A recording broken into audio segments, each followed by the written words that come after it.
Welcome back to another episode of Harmonious at Lunch, the show that fuels your business success. I'm Brandon Gano, your host and guide through the world of harmonious business growth. Today, we're unlocking powerful strategies with industry experts to help your business thrive. If you're a business owner, entrepreneur, or executive, you are in the right place. Join me and our incredible guests today on the journey to clarity, growth, and success. It is time to revolutionize your approach to business. Let's dive in with another episode of Harmonious at Lunch.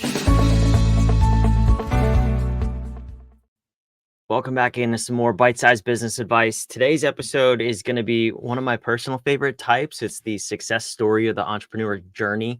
And we're going to hear from somebody who started from nowhere in this very industry with podcasting, with media, and has grown a successful business. I have the CEO of Evergreen Podcasts with me, Michael DeAloia. I hope I pronounced his name right. It's a tricky Italian name, man. I tell you, it's DeAloia. DeAloia. Yeah. The great thing about Cleveland is that on the west side, there's a lot of Italians. So they obviously DeAloia. On east side, you get a lot of Hispanics, Puerto Ricans, Dominicans. So it's like De La Hoya. And I answer to both. De La Hoya. I love it. Well, Michael, it's good to have you here. Welcome to the show. It's a pleasure, Brandon. Thanks for having me. Full disclosure, we don't edit this show at all. So all of that's just going to be in there. It's going to live forever. And that's cool. I'm cool with it. But I'm curious to dive into your story. You are reading your background here, and you started a podcast from nothing, and you've grown it now into a successful media company, raising and making millions of dollars. There's a lot in between that I want to unpack for our audience. Where'd you get started in the world of podcasting though? Well, I had started with radio. My journey's been both business and a little bit of politics, which is a strange brew, especially given the current climate. But back in the day, I was working here in the city of Cleveland for two mayors as their technology czar, which was really economic development for the technology trades in Cleveland. Meaning it was my light burden to try and turn around an old industrial city as a new technology capital in the United States. And happy to report we were able to move at that time like 38 different tech companies into the city, thousands of new jobs, and really, I hope, sparked a renaissance in Northeast Ohio and in Cleveland in particular. I've got a lot of love and admiration for this city. So it was great to be a part of that. After that, I became a columnist for the Plain Dealer, which is the daily newspaper. And I had started a radio program here locally. So it was around that time I started to hear about podcasts. And out of the radio show, we developed a podcast. I was selected as the host for the RNC when they hit Cleveland in 2016. The local economic development groups in the RNC created a little podcast highlighting entrepreneurs who obviously might have leaned a little right at the time. And so I was a host of that, and that was a really cool gig. My background, though, is as a tech entrepreneur. So while all this is going on, I had a number of tech companies and other entrepreneurial upstarts. I had sold one of those companies in 2016. I was on the beach, so to speak. My wife's an attorney. We just had a kid. My wife's a bit more conservative than me. And she was like, at some point, you probably should start working again. Just going to throw that out. And I was like, I was just hanging out with the kid. I was consulting a little bit poorly. And I just loved my life. And sure enough, she was asking me, what are you going to do if you ever go back to work? Not if, but when. I was like, I really would love to be a CEO again of a media company. And I couldn't believe I said that because I had really just tangential experience in the media world. I kid you not, 2 or 3 days later, a friend of mine calls who had interviewed for this job as the CEO of at the time, Front Porch Media, now Evergreen. And he was like, listen, I just interviewed for this job. I told him, I am not the guy, but I know the guy. You're the guy. You got to call this family office that had started this podcast company. They don't know what to do with it. So I called, and it turns out the woman who was running the front office, or this family office, and also had started this podcast business, were practically neighbors. We only lived like 3 or 4 blocks apart. We both have houses on Lake Erie here in Cleveland. So yeah, I could literally walk to the interview. And this is in October of 2016. We had 2 or 3 months where it's just heavy duty. What would you do if we gave you this company? How would you go out and, we've got some money we want to invest into it and support it, but what would you do for a future investment? How would you structure things, et cetera, et cetera? So I took the job in January of 2017. It was myself, 2 interns, and 10 terabytes of old radio programs that they wanted to turn into podcasts. And that was the start. It was in a closet, literally an old medical dental office closet in a suburb a little west of Cleveland called Lakewood, which is where I live with my family. We're behind a tanning salon. So there's a tanning salon at the retail front. In the back of that was this little office, which was how we started. And for the first 18 months, truth be told, we struggled in terms of our content, our strategy. I'd never been in media before.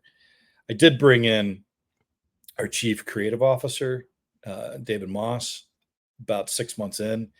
He had some media experience. He started to guide us a little bit on how to build a brand. We decided to pivot away from Front Porch Media into Evergreen, a bit more contemporary podcast network. And that point, it was like a rocket ship went off, and we've been holding on with our fingernails ever since.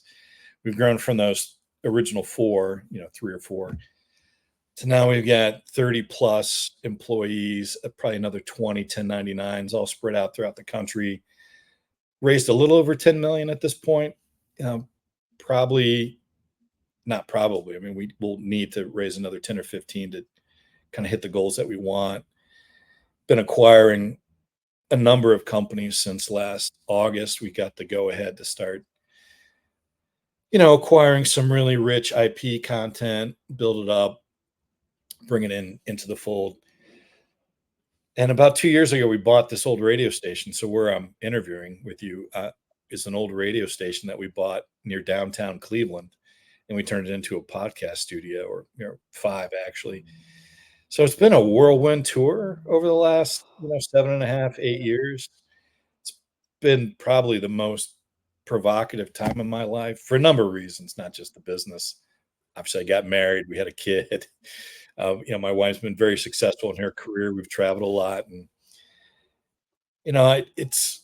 there are times where I really want Brandon to like sit down and just take a deep breath and say stop for a minute. But as you know, in the world of business, you really can't.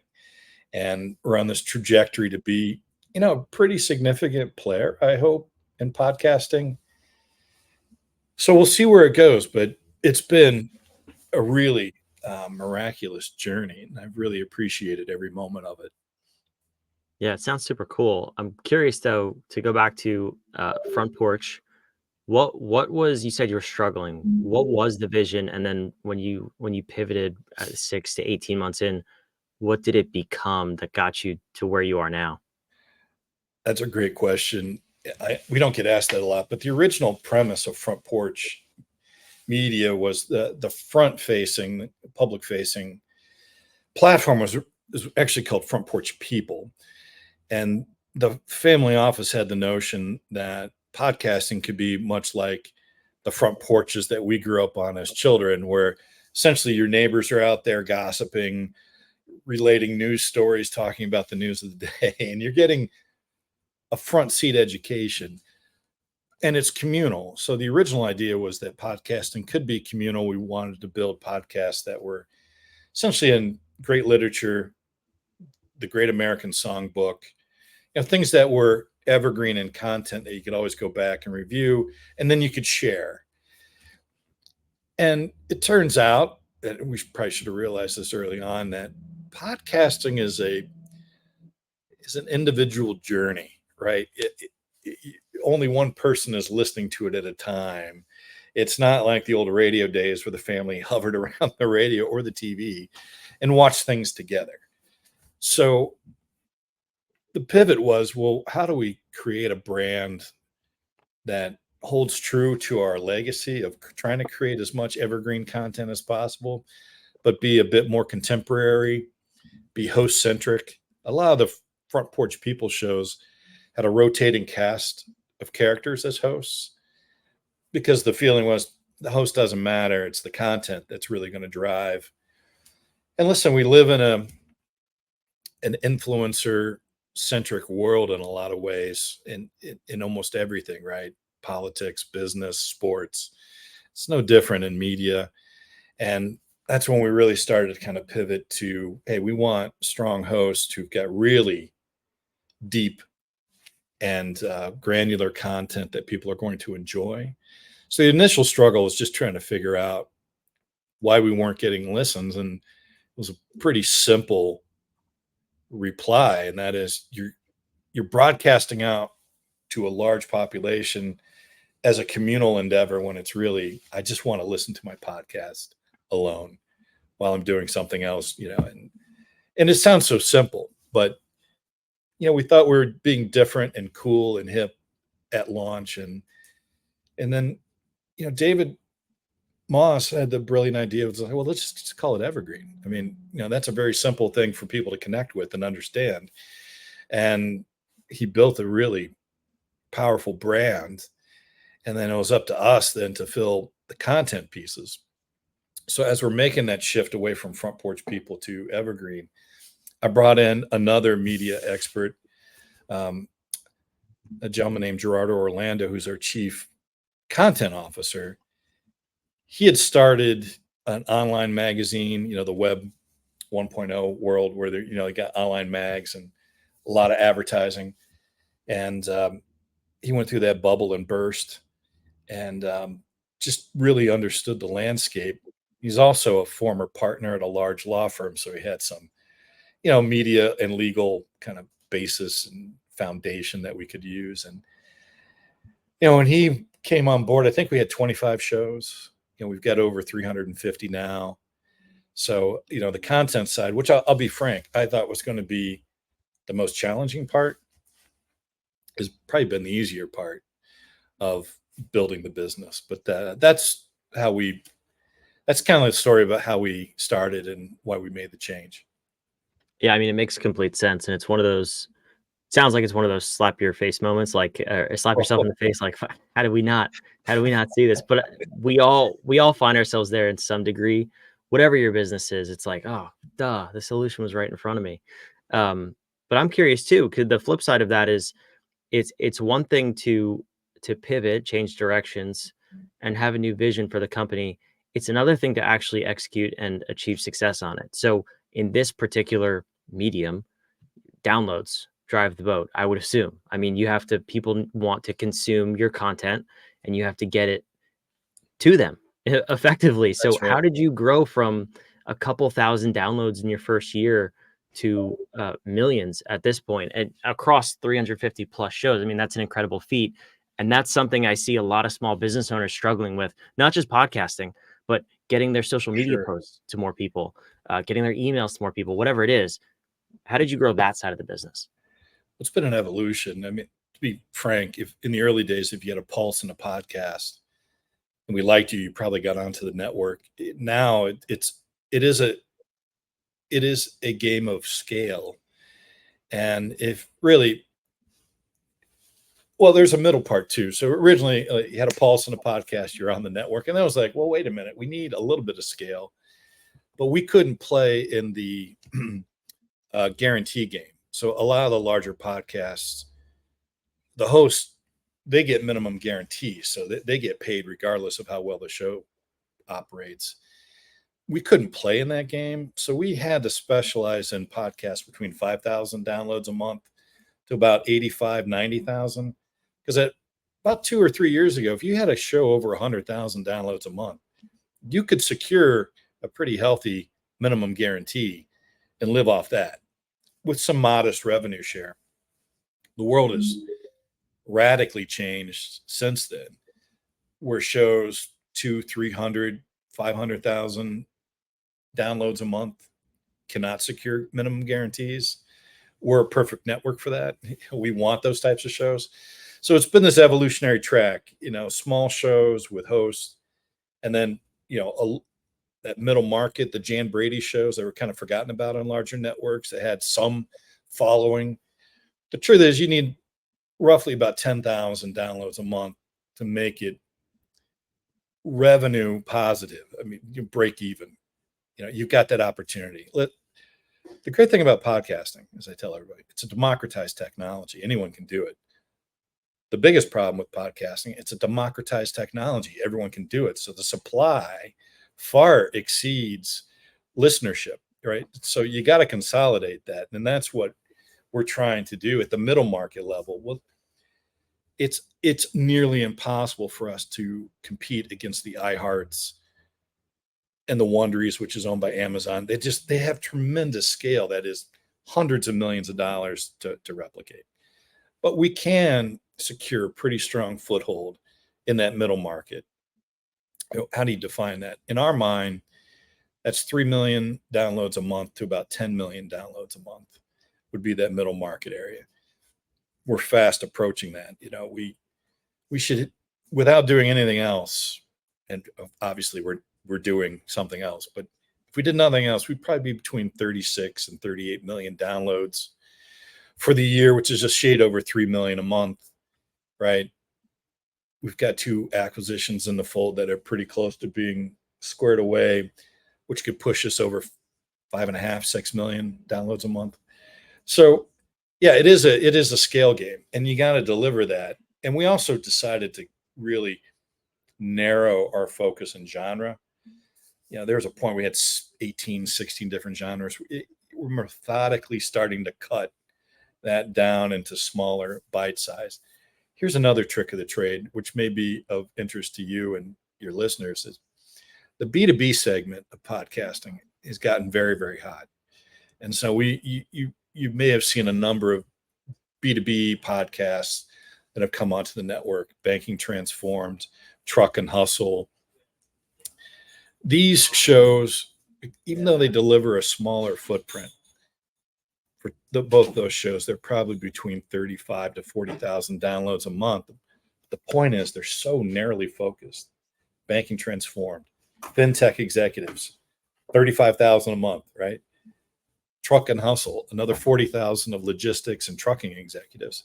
People would pay a premium for that, to the point where Banking Transformed, I feel we could bring in $300,000 to $400,000 a year on that property just in its current format. Now, if it decided to go on the road as an independent, podcast tour, you could probably bring in more. Truck and Hustle does have its own annual event, quarterly events, industry trade shows, so that it's bringing in north of 800,000 a year. Those are significant.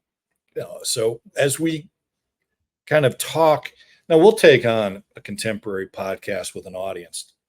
We recently acquired Disturbed. We're doing like 500,000 downloads a month on that show.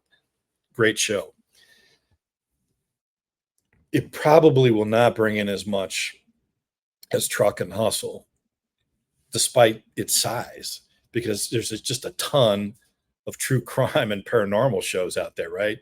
So you're fighting that audience. But if you can narrow the scope and be super niche, you can charge premium price in terms of sponsorship and CPM rates for that show. And so you're starting to see a little bit of that too in the background. We're tinkering with more of a business to business approach on our podcasting platform. Yeah, that's really interesting. It's super cool too. I mean, I obviously, as a podcast host, I go on other shows, much like you're doing right now as a guest, me and my business partner, and everyone and their mother has a podcast. And I it's the paradox of me saying that. I hear it loud and clear, but a lot of people go into it, I think, without direction, and they do the same thing with their business. As a business consultant, I see that every single day on the business side.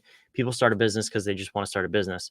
And it's really interesting to see the intention you take with growing your business, acquiring podcasts, acquiring networks, and the ones that are successful are the ones that have the purpose and the vision, and they want to go create something. It's the exact same in business. This conversation overlaps regardless of how you're talking about it.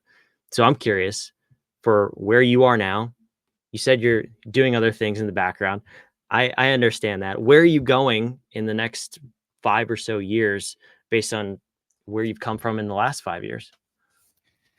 Well, if we can finish off this next acquisition, we'll have 3 distinct and well-branded podcast platforms. So currently we got Converge, which is faith and family.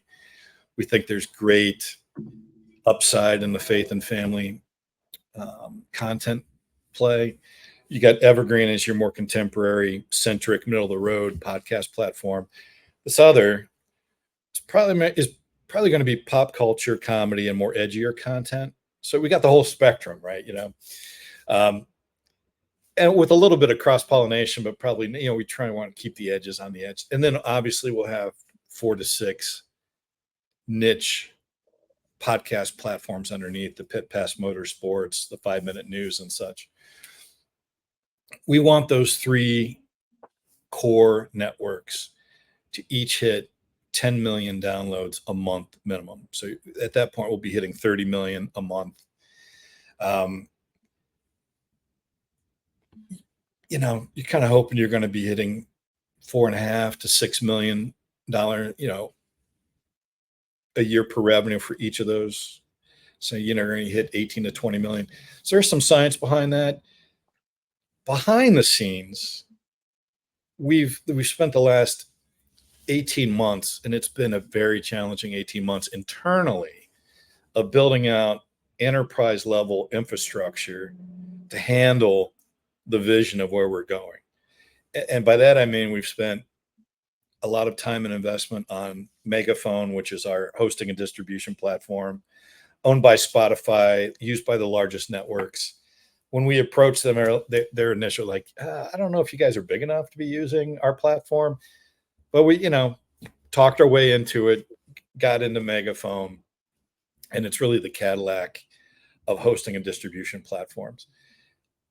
Now we're implementing NetSuite because we needed the financial controls and processes in place to handle electronic insertion orders, to handle our contracts, to do project and podcast forecasting on a revenue basis. And that, I got to be honest with you, it's been the most challenging component, because as entrepreneurs, we want to run, and our financial team is like, you can't run that fast yet. Our accountants are literally pulling out their hair of all the acquisitions that we're doing, because they're like, you haven't even gotten your accounting system fully in place yet, and you're just adding more onto it. We love the stress, and we needed to do it, but we're at a point in time where I can't push the brake, because the content opportunities are so great. I don't want to lose out any sort of market opportunities there. But getting back to the conversation, we're putting in NetSuite, and we're also doing HubSpot for our sales and marketing. So 3 enterprise level scalable technology platforms in the background to make sure that we can hit 10 million a month on the 3 podcast networks that we will eventually have. And, maybe larger, but the point is you got to have the infrastructure to control it. And so luckily, our family office has given us at this point, 2.5-3 million just on infrastructure, implementations, and getting the right people and processes in place. This has been over a period of time, obviously. And then, because we're not busy enough, we decided, well, let's take some of this time to launch a FAST or an AVOD network, which would be an advertising supported video on demand channel, because we're just gluttons for punishment. But we've also begun to see this curve where YouTube now is becoming the second largest listening base for podcasts. You're recording both in audio and video, which is what we were suggesting everybody start doing now, because you can play in the audio platforms and the video platforms. But we're seeing something a little different, and that is, and I'll give an example of what I'm seeing, and I hope I can explain this correctly. If you go into Max, for example, and you watch Game of Thrones, or the new one that's out, immediately when I turn on Game of Thrones, it says, hey, if you like this episode, go listen to our podcast. But I have to leave max, which is stupid. You want that person to stay into that platform as long as freaking possible. So we're going to test out with Evergreen now our theory that it should be audio and video based, depending on what mood or what place that person is at during the day. If I'm doing work, but I need something in the background, right? Because I usually play music or a podcast, then all right, go on Evergreen now, play your favorite podcast. It's in the background, it's fine. If you want to engage in a different way, where you're leaning back and watching, then we've got the podcast and the video format as well. So we're trying to bring in the YouTube experience with the Apple podcast experience or the Spotify podcast into one venue, because we think we can add value that way.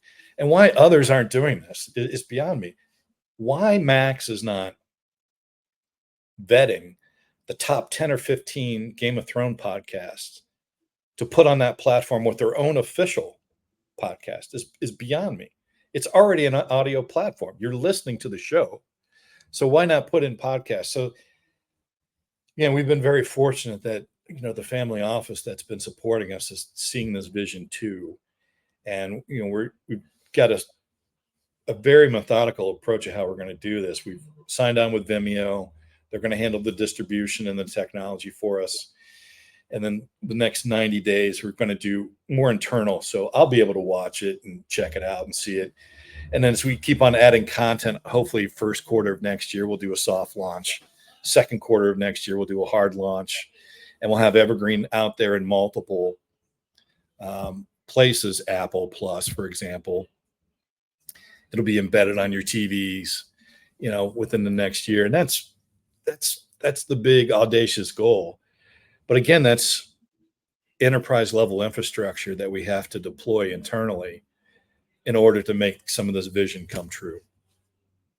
Yeah, it sounds really cool. I mean, it's one of those mediums where you have people losing trust in mainstream media and even social media, and they still want the content and the information, and they're turning to idiots like me on the internet who will who they can relate to, and will bring on other people to share that knowledge. So really cool how you're doing it, and the methodical growth, like you said. I'm really curious to follow this journey, and how it grows with such a specific approach. I mean, just from hearing it, it sounds like you're taking the path of these other giant networks. I mean, you think about TikTok, Instagram, YouTube. They're integrating everything you could want from the platform in terms of the viewership and shopping experience, the ad experience. You never have to leave the platform. Even if when you go to someone else's website, you're still in Instagram, unless you copy the link and paste it in a browser. They want to keep you there. Everything you're saying is making sense. Really cool that you're bringing this to the world of podcasting and podcast media. Well, we're trying. I mean, it's, we've worked really hard, and, we're finally starting to get the industry accolades and the industry notice, which is nice.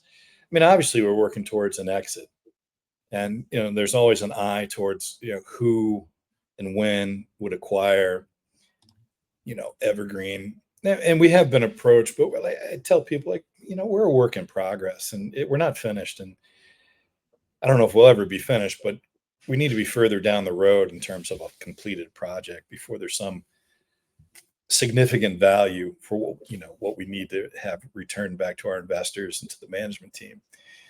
So we're not quite there yet, but 5-7 years out, I just feel really positive about Evergreen and where we stand.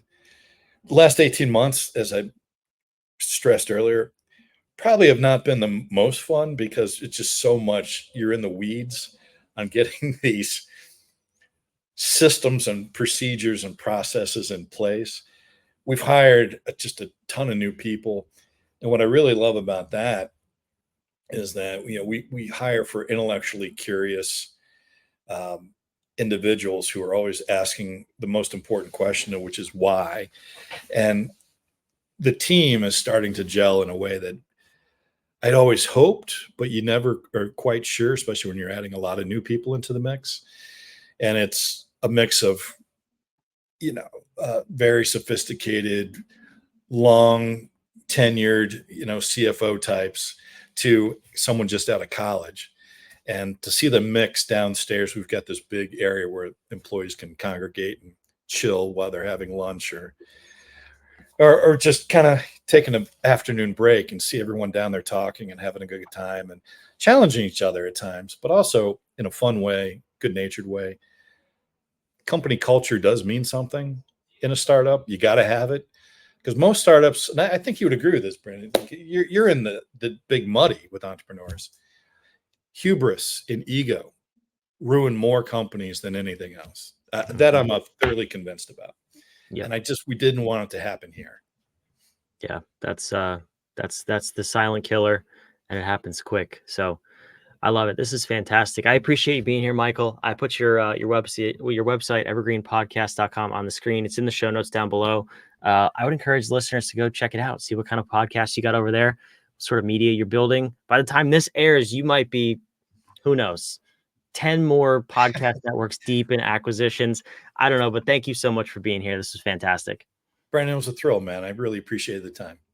Awesome. For those of you watching, listening, wherever you are, make sure you subscribe. We want to continue to grow this channel and this show. And also go check out evergreenpodcast.com. Thanks for listening to Harmonious at Lunch. We'll see you on tomorrow's episode. Keep growing your business. Make it more harmonious.